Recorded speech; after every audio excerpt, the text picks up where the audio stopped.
that's functionally within the offense. What does that mean within the flow of your offense in terms of Well, I mean, it's if you allow any great offensive teams and players to play one end of the floor, they're going to be really good on offense. So we have to move the ball. We have to involve, Chris Paul, Devin Booker, Kevin Durant, and make them have to defend us. And we're not going ISO one-on-one basketball, but stay true to ourselves, move the basketball, set physical screens, and not allow those guys just to hang out on the defensive end of the floor. Because if you allow that, then on the offense, they're going to have a lot of energy, and we're facing the number one offense in the playoffs tonight. Coach, how important is getting out in transition against this team?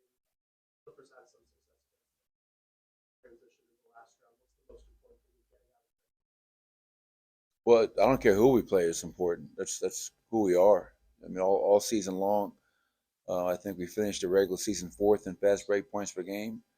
I think we're at 16 and a half fast break points per game in the playoffs, around second and third. So no matter who we play against, if you can get easy baskets and not have to play against a set defense of 48, you're going to give yourself a chance to score. I went back and looked at the box scores from 2 years ago. It was kind of funny to see who we were starting and who we had available. But what really stuck out to me was 98 points, 102 points, 105 points. We couldn't score.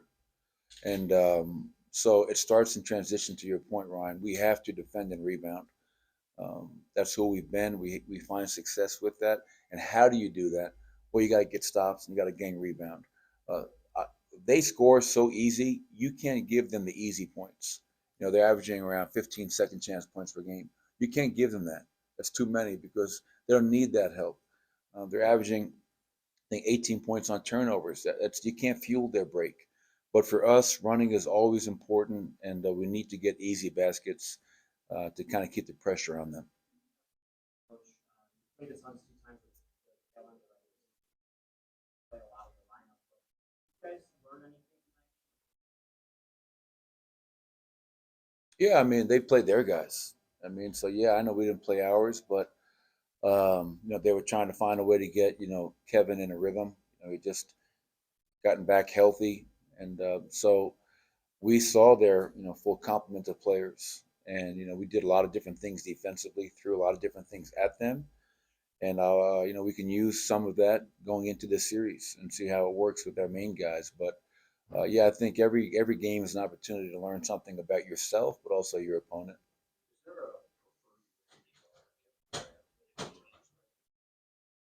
Well, you got to be physical with him. I mean, if you allow him to live in space and be comfortable, he's proven to be one of the most elite scorers in recent NBA history. So if you have any chance of trying to disrupt his rhythm or his game, it's got to be pushing his catches out, getting into him, getting under him, being physical. And we know full well, we can't guard guys like Kevin Durant and Devin Booker the same way for 48 minutes over 7 games. So what does that mean? That means different personnel on them, different types of players on them, as well as changes to the game plan, not just from game to game, but it could be from quarter to quarter, just to try to keep them off balance a little bit and not allow them to get into a rhythm. Because when they do that, Chris, as you know, they can be really hard to guard and very scary. what are the things that you see from Chris Paul now compared to wide ranging career? What are the things that you see now? What are the same things now that you saw at the beginning? Well, the leadership and competitive nature is never going to, I mean, he'll be 55 years old playing in a rec league back in North Carolina, and he's going to be the same guy. The guy hates to lose, ultra competitive, and one of the greatest leaders I've ever been around and have the privilege to coach. So that doesn't change. But as you get a little bit older and maybe you don't have the same quickness, whatever, but his IQ, his ability to use his body, change speeds, make all of his teammates better. It's just incredible to watch him, his career, and to your point, Matt, how no matter what stage of his career, he still finds a way to impact winning at a high level. And then what does that mean? That means he's one of the greatest to ever do it at his position.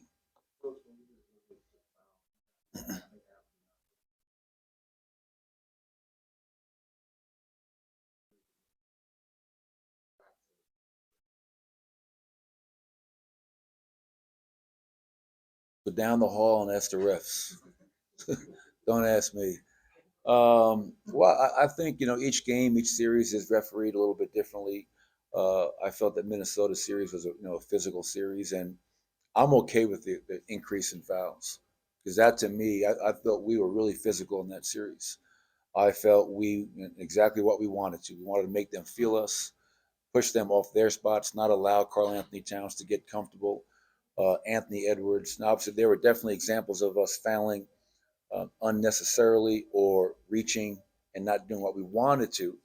And that's going to be really important, I think, because the most important part of your question is Kevin Durant's getting there 9 times a game right now.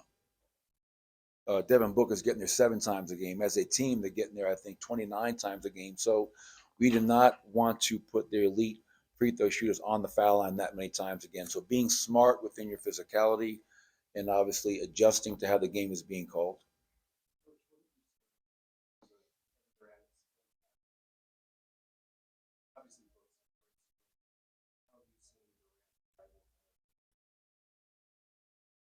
Well, I mean, you put a great player next to anybody, it's going to be easier.